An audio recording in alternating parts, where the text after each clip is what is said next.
Pai, Filho e Espírito Santo. Irmãos e irmãs, a graça de nosso Senhor Jesus Cristo, o amor do Pai e a comunhão do Espírito Santo esteja convosco.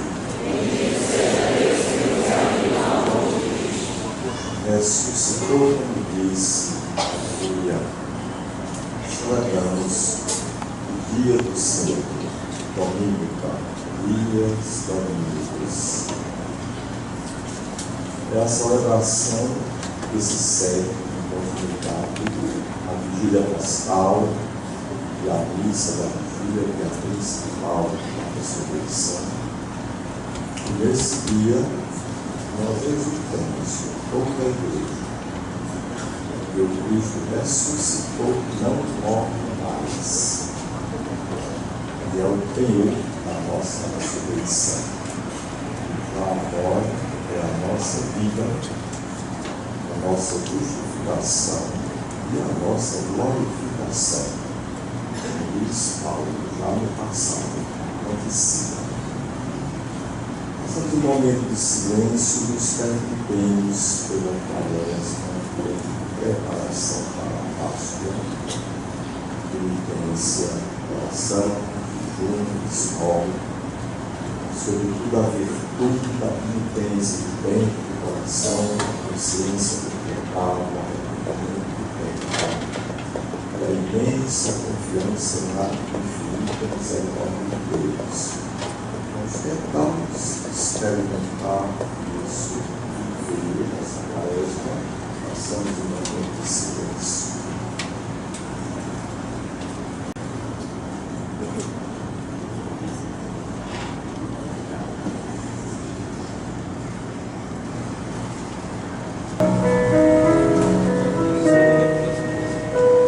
Confesso a Deus Todo-Poderoso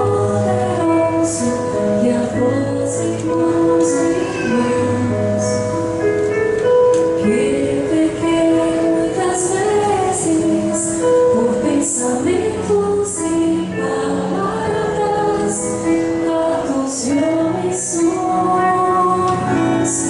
por minha culpa, minha tão grande culpa.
Depois da ressurreição.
Pela celebração desta Eucaristia, nos torne dignos da mesa do seu reino. Amém.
Oremos.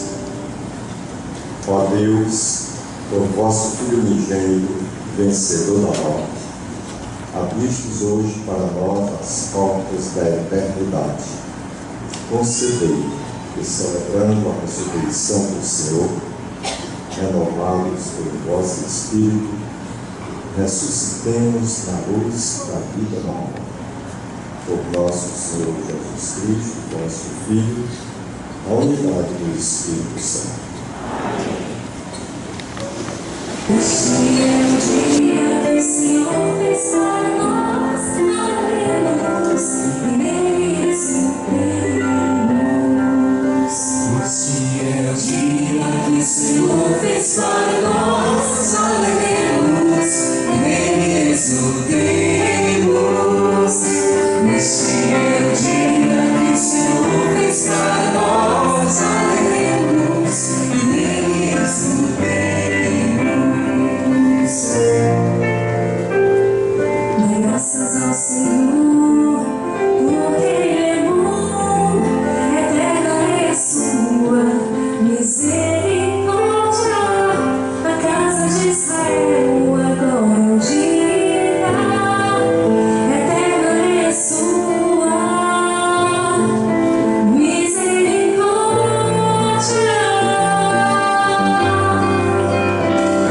Este é o dia que o Senhor fez para nós, aleluia, e nele exultemos. Este é o dia que o Senhor fez para nós, aleluia, e nele exultemos.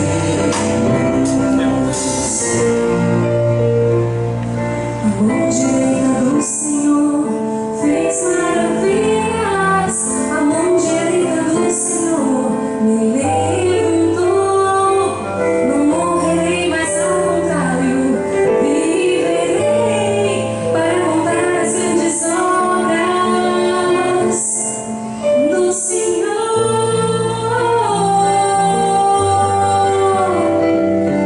Este é o dia que o Senhor fez para nós, aleluia, e nele exultemos. Este é o dia que o Senhor fez para nós, aleluia, e nele exultemos.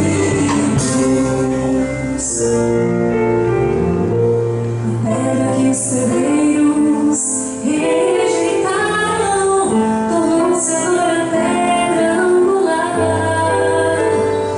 Pelo Senhor é que foi feito tudo isso, que maravilhas Ele fez a nossos olhos.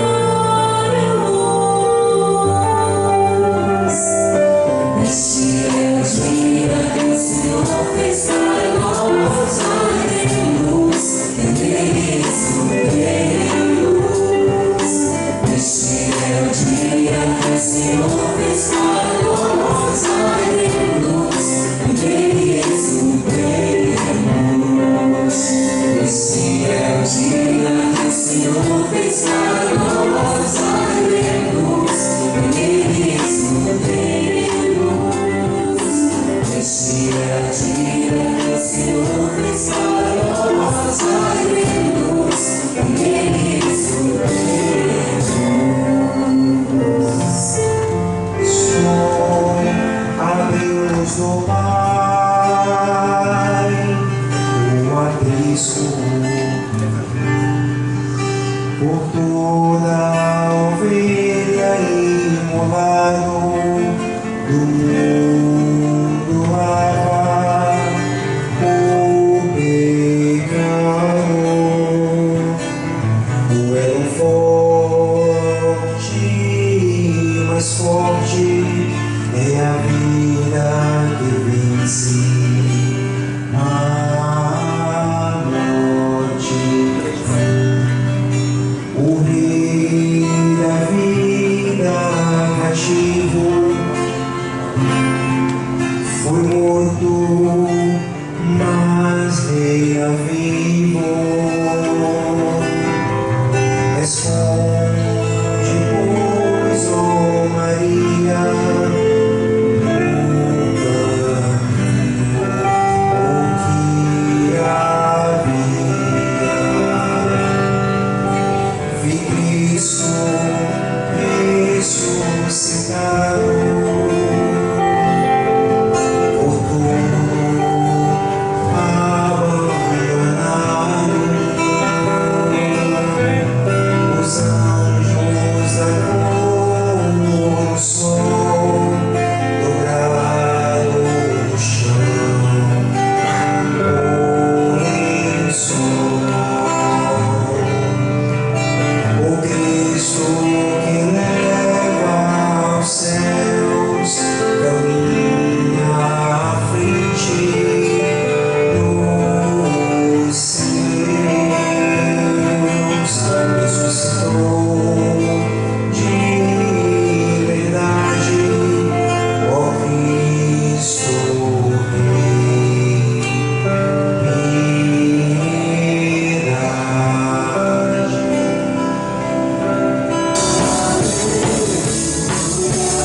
Senhor esteja convosco. Proclamação do Evangelho de Jesus Cristo, segundo João.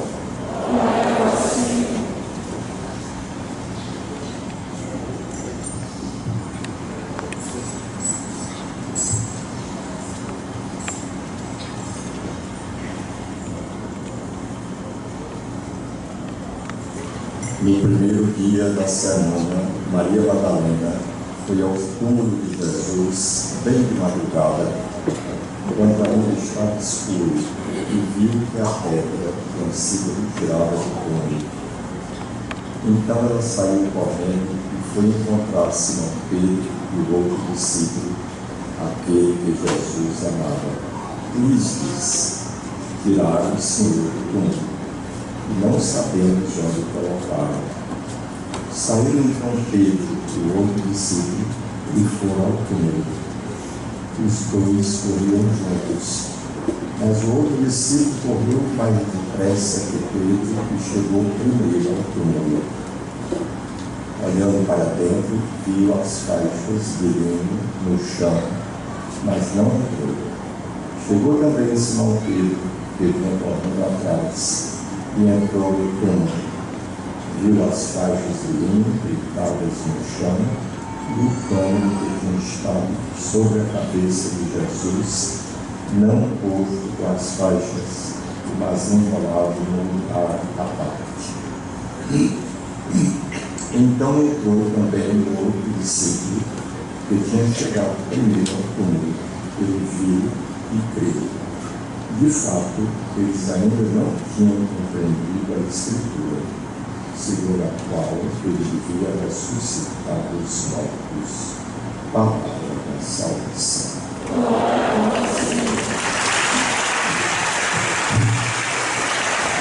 Desta mesma fé que leva à esperança que não engana, porque a caridade de Deus foi derramada dentro dos nossos corações pelo Espírito Santo que nos foi dado.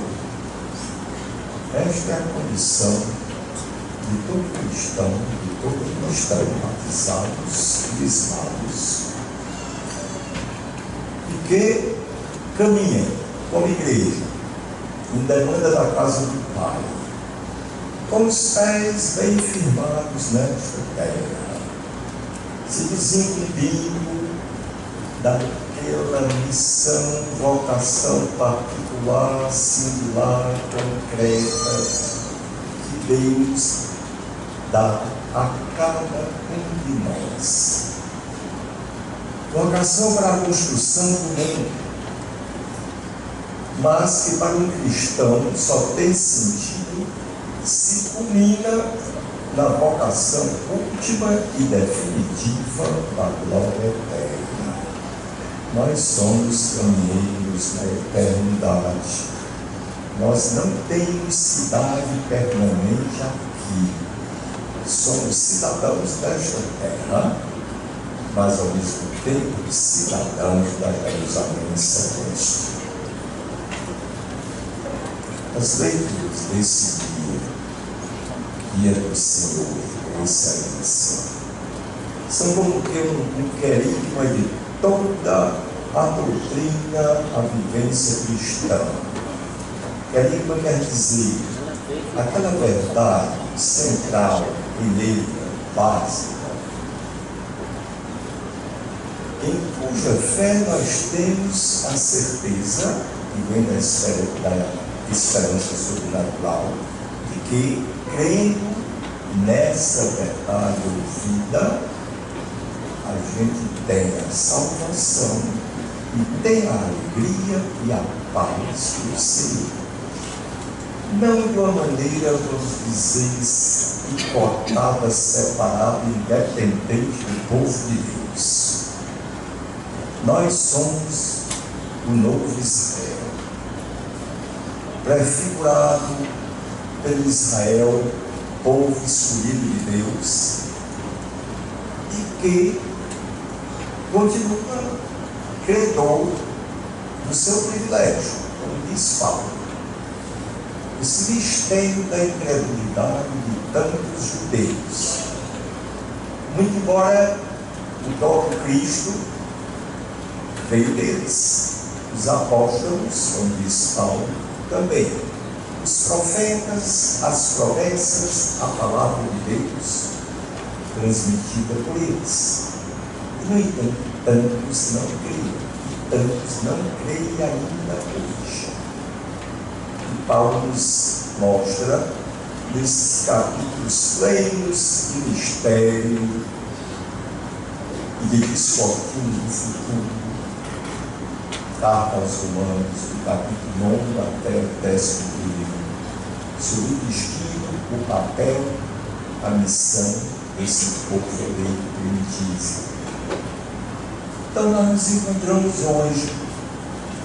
Paulo nos adverte na carta aos Coríntios que as coisas que aconteceram naquela longa travessia de 40 anos, do povo eleito no deserto, interrompe da Palestina, aconteceram para o nosso ensinamento, hoje e agora. E a gente deve cuidar para que não sejamos reprovados, não sejamos anátemas, não pertencemos ao povo eleito. A pior maldição e destino que poderia acontecer ao judeu. Não para que a gente viva morrendo de medo, transito de medo. Deus não é carrasco. Deus não se compraz no sofrimento, na morte. São consequências do pecado. E o pecado vem da nossa liberdade, do nosso livre-arbítrio. Argumentamos, Deus não é o criador e o autor da própria liberdade do livre-arbítrio? Por quê? A pergunta parece ter sentido. Porque Deus não deu a Adão e Eva uma graça maior de confirmação para que eles resistissem à tentação? São especulações. Toda a Escritura, Antigo e Novo Testamento, afirmam e reafirmam duas coisas que nós, de fato, não sabemos com pouca facilidade. Domínio absoluto de Deus. Deus não pode ser contrastado, nem negado, nem enganado, nem frustrado, por coisa nenhuma, nem pelo pecado do homem. E, ao outro lado, a liberdade verdadeira do homem. E, no entanto, este homem, com verdadeira liberdade, embora limitada, não é absoluta, ele pode abrir-se ou aquecer. Já é uma graça de Deus, é verdade. A Deus que se revela, que se aproxima, que salva, pode simplesmente dizer não. Não se quer, não serve, não precisa de Deus. A gente costumava dizer, eu tenho a impressão que isso está um pouco balançado nesse povo. O homem de hoje não tem a experiência de ser salvo, firmado na sua capacidade,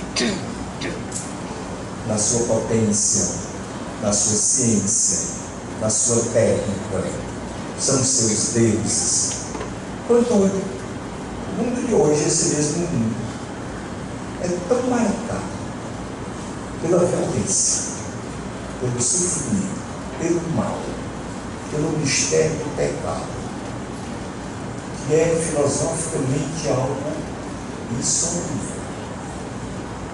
Uma filosofia natural, a pergunta fica a nível de filosofia: se Deus é bom, é providente, é onipotente, é onisciente, por que ele permite o mal?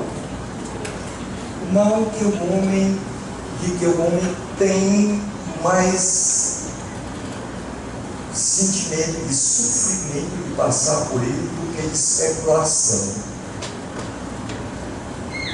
de variações sobre a natureza do mal de ordem filosófica. Cada filosofia procura dar uma, mas o fato é que o homem sente, é a marca de Deus na luz da fé, que nada apaga da sua consciência de ser imagem e semelhança de Deus. E, portanto, ele não perde jamais, mesmo o maior criminoso empedernido, o senso da justiça, da paz, da felicidade, do bem, do reto, do correto, não perde. E a sua esperança de salvação, enquanto ele vive, ele é passivo, um objeto da graça universal de Deus de ser salvo. A nossa alegria cristã, o dia que o Senhor fez para nós, deveria ser em profundidade, com convicção, fruto da experiência espiritual de sermos salvos, de sermos objeto da bondade, do perdão e da misericórdia de Deus. A nossa fé não é cega. Aquilo que se põe contra a razão não pode ser proposto como objeto de fé. A primeira graça de Deus ao homem é a sua razão, pela qual ele é capaz de conhecer a verdade, de querer o bem, reticências iluminada pela graça. A razão do homem sozinha não chega à visão de Deus que a fé traz. Isso tem testemunhas. Essa primeira leitura de Pedro, na casa de Cornélio, o centurião pagão, valeria a pena ler depois no tal, nesse capítulo 9, 10 de Atos dos Apóstolos. E Pedro exclama: agora eu estou convencido que Deus não faz acepção de pessoas, que todo homem, judeu ou não, que é sincero, que procura a Deus com o coração aberto, Deus o recebe. A salvação de Cristo, aliás, nós o sabemos, pelo ensinamento da nossa fé, da nossa doutrina, se estende a toda a humanidade, a todos os homens, a todas as mulheres, porque é impossível entrar no céu, única vocação real, definitiva, pedida por Deus para o homem, sem a graça de Jesus Cristo. Então, isso nós celebramos nessa Páscoa. É a passagem salvadora de Deus, é a sua intromissão na história dos homens, não de um olhinho distante, caprichoso, como se os homens fossem marionetes para a diversão dos deuses. Esta é uma visão pagã, longe disso.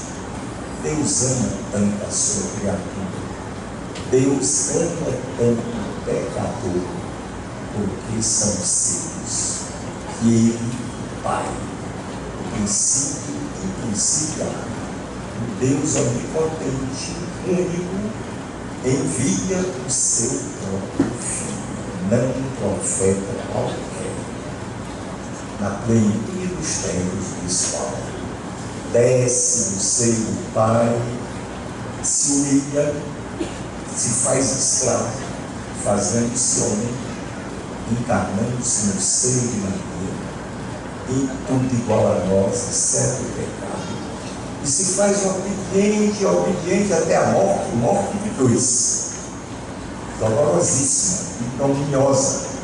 O Juan não padecia, não podia ser crucificado, isso era pai, outras pessoas, não o cidadão humano, e ele passa por tudo isso, e passa em verdade, e como o homem sofre até suar sangue, e clama ao Pai: Pai, se é possível, passa de mim esse cálice, sem que eu odeie. E por 3 vezes corre os seus apóstolos, rezai, orai comigo, por um povo que não é atendido, por mim. Pai, não me abandone. É chegada a minha hora, Pai, não me abandone. É a hora do seu sacrifício. É a hora do testemunho maior que o Pai dá do seu amor por nós, que é a cruz do seu Cristo. Quando eu for elevado da terra, eu atrairei tudo a mim.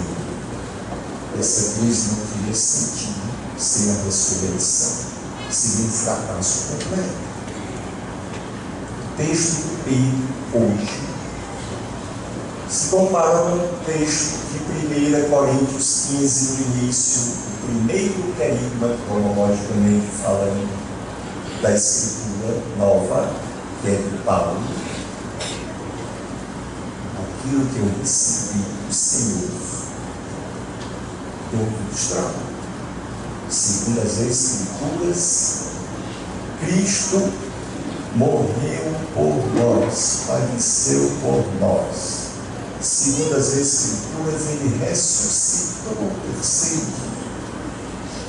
Segundo as Escrituras, ele apareceu a Pedro e aos 12, e a Tiago, e a mais de 500 irmãos que conviveram com ele, e a mim, por último, como abortivo, porque eu traí e persegui a igreja de Deus. Se vós creis nisso, tereis parte conosco, tereis a vida eterna e a nossa alegria. E dele, vós sabeis o que aconteceu com esse Cristo Messias, desde o batismo de João até a sua ressurreição. Passou fazendo bem, transmite bem a faxina, fazendo os seus sinais, os seus milagres. E apareceu a testemunhas, não há testemunhas quaisquer, a nós, apóstolos, predestinados, que bebemos e comemos com ele e fomos testemunhas da sua ressurreição. Embora testemunhas titubeantes, Maria Madalena, Pedro, João menos, mas sem aquela firmeza absoluta de Maria, que ao pé da cruz não duvidou e creio naquele Cristo da sua fé, que foi amadurecendo e crescendo. Então nós somos esta igreja que crê porque tem a pedra como fundamento. A primeira é o próprio Cristo. E na pessoa dele, Pedro, tu és pedra, sobre esta pedra edificarei a minha igreja. Os portas do inferno não prevalecerão, porque tu ligares na terra, será ligado nos céus. O que tu desligares, será desligado nos céus. Sopra sobre eles no dia da ressurreição. Recebei o Espírito Santo. Tudo lhe foi dado, todo o poder no céu e na terra. Recebei o Espírito Santo. A quem perdoados os pecados, serão perdoados. A quem os reveres, serão mentidos. É isso que é pregado para nós, a nossa fé. Eu pergunto, exame de consciência, a gente lê a Escritura, a gente medita, prescruta dia e noite nas Escrituras, como a Bíblia insiste, a palavra de Deus revelada para nós, sobretudo pelo Cristo, vivida e testemunhada por ele, particularmente os evangelhos, a especulação de Paulo, todo o Antigo Testamento que é figura e fala dele. Ele mesmo diz para os discípulos de Amados, nós lemos a palavra de Deus, não é só um enfeite, uma Bíblia bonita, colorida, às vezes até mesmo protestante, nem nossa, nem destino. A gente ouve a palavra da igreja, pregada, oral, trágica, tradição, que contém, sem falha, na nossa fé, desde os apóstolos, os profetas, sobretudo Cristo, e depois dele, os bispos, os padres, os diáconos, a palavra de Deus pregada, trazida, que contém todas as verdades necessárias e suficientes para que, crendo nelas, nós sejamos salvos. As duas fontes da revelação de Deus, a escrita e a oral. Nós temos a vivência e o cuidado de prescrutar e testemunhar a luz do Cristo que se reflete na face da sua igreja e cresce de claridade em claridade. Não é como o rosto de Moisés, que os israelitas não podiam olhar, porque depois do seu colóquio com Deus, era um rosto fulgurante.